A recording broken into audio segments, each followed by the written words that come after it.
Henri, bonjour. Bonjour. Alors voilà un an qu'on s'est vu. Alors ceux qui vont regarder les vidéos vont dire est-ce que ça va être la même vidéo? Non, On va essayer de faire quelque chose de nouveau. On va essayer de faire quelque chose de nouveau. On va parler tout de suite de ce qui se passe dans votre branche consumer. C'est intéressant de voir l'évolution qu'il y a peut-être maintenant et puis pour les quelques années qui viennent. Est-ce que tu peux nous en parler? Oui, bien sûr. Je crois qu'un des éléments les plus intéressants et qu'on voit ici au World Mobile Congress, c'est le fait que la consumérisation de beaucoup de produits s'accélère. Ce que je veux dire par là, c'est que, bon, bien sûr, on a le computer, le personal computer, les tablettes, les smartphones, tout ça, c'est des choses qui sont classées naturellement dans les produits consommateurs. Mais en fait, on voit maintenant une dérive des besoins et des attentes des utilisateurs qui amène tout un tas d'autres produits à être tout doucement amenés dans cette même catégorie. Exemple, la machine à laver de demain, elle va avoir un écran tactile, probablement de la reconnaissance vocale, et on va attendre de sa machine à laver le même type d'interface que ce qu'on a aujourd'hui avec son smartphone. La voiture, c'était très intéressant de voir qu'il y a un stand Ford ici. Il y a 2 ans, je ne me souviens pas d'avoir vu des constructeurs automobiles au World Mobile Congress. Pourquoi? Parce que de plus en plus, la voiture est en train de devenir un gros smartphone, et en particulier avec l'électrification du powertrain, on va se retrouver dans une situation où la compétence automobile qui a été historiquement liée au moteur à combustion interne, dans 10 ans, peut-être que les constructeurs automobiles les plus avancés seront ceux qui ont des compétences électroniques, des compétences de connectivité, et même, je dirais, dans le domaine de la sécurité active, des compétences logicielles. Et le moteur, ma foi, si c'est un moteur électrique, si votre historique de compétences c'est de la combustion interne, c'est peut-être un peu comme un dinosaure. Alors c'est quoi le challenge pour ces gens-là, ces nouveaux entrants? Parce qu'ils sont en train de recréer des plateformes, ils adressent les développeurs, les constructeurs de smartphones adressent les développeurs, donc c'est aujourd'hui c'est 2 mondes qui sont en train d'avancer, certes avec quelques mêmes produits, mais le challenge c'est que la voiture elle va avoir, si on prend en France, c'est 9 990 €, quoi. Voilà, alors tu as tout à fait raison, sur tous ces marchés, on est quand même confronté au fait que comme on s'adresse à des consommateurs, il y a des price points, hein, des prix qui sont attendus, 999 €, 99 €, quel que soit le marché, et en fait les constructeurs sont obligés d'ajouter des compétences logicielles à un rythme qui est extrêmement challenging. Bien sûr, il y a la complexité du logiciel, le fait que débugger du logiciel c'est quand même plus compliqué, souvent plus long que la partie matérielle, et donc ça va favoriser effectivement un effet de plateforme parce qu'on va pas pouvoir se permettre de faire du sur-mesure sur chacun des modèles, et c'est vrai pour nous au niveau des produits semi-conducteurs, mais ça va être bien sûr encore plus vrai pour la partie logicielle, et c'est pour ça qu'on voit de plus en plus les grands standards comme Android, comme iOS devenir prédominants, et sur ce plan là donc on va voir ce que Microsoft va faire avec Windows 8, mais il va être fondamental de pouvoir réutiliser la technologie, car sinon on ne trouvera pas les moyens de faire le développement nécessaire dans les gammes de prix attendues par les clients. L'année dernière on avait parlé des readers, je pense pas que les choses ont vraiment évolué, les usages restent... L'e-reader a évolué dans le sens où il est de plus en plus accessible et disponible en termes du nombre de langues, les pays dans lesquels il est disponible. L'utilisation, le hardcore l'utilisation du e-reader, ça reste quand même le remplacement du livre.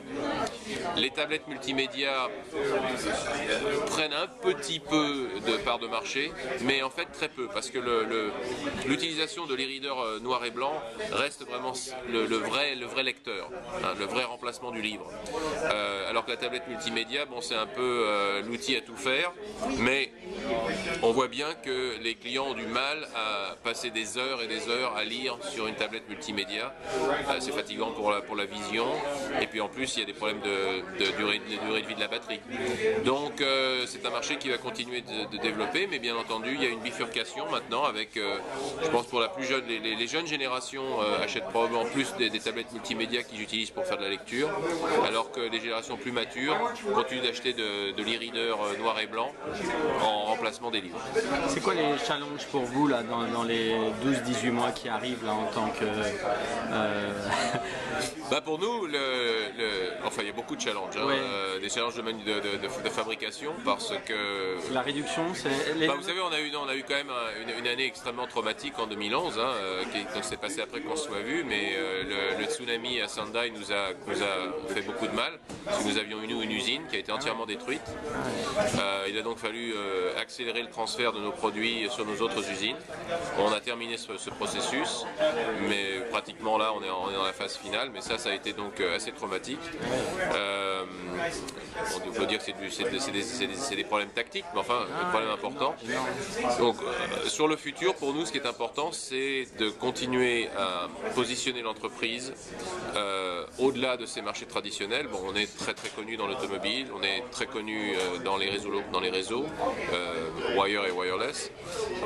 On a une offre qui est en train de se structurer dans le marché médical, dans la robotique.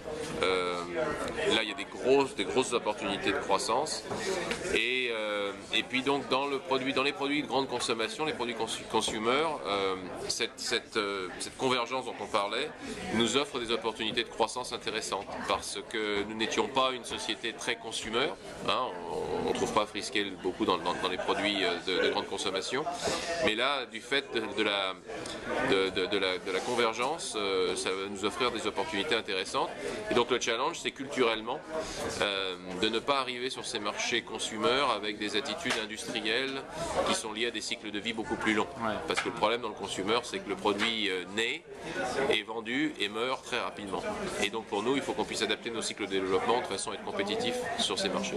L'innovation chez Freescale L'innovation, c'est bien sûr le nerf de la guerre, hein, avec un budget recherche et développement de 18% du chiffre d'affaires. Donc on dépense beaucoup d'argent. On peut s'attendre à quoi alors dans les années qui viennent? Le multicore, les puces multicore, bien sûr, c'est le gros du travail actuellement, avec pour nous de la recherche avec des architectures asynchrones, donc où il y a pas mal de choses intéressantes à faire. L'autre technologie qui est vraiment fascinante, c'est tout ce qui est sensor.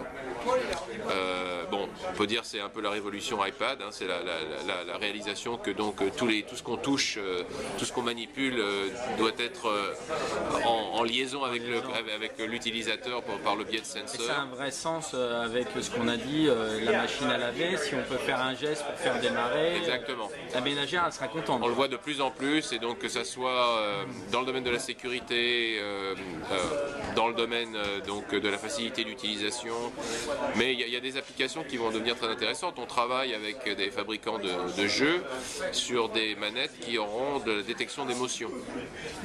D'émotions. Et oui, et donc il pourra, c'est assez facile d'imaginer dans le cadre d'un jeu comment le niveau d'émotion du joueur peut affecter le scénario.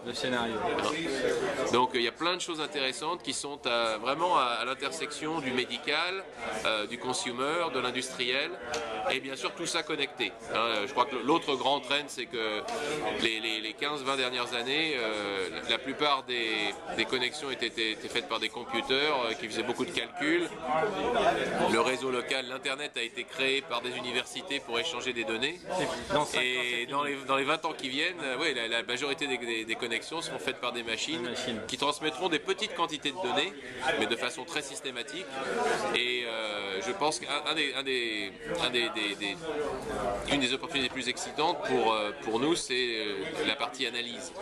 Donc on va avoir des montagnes de données qui vont arriver de tous ces sensors, de tous ces computers qui vont être dans toutes ces machines.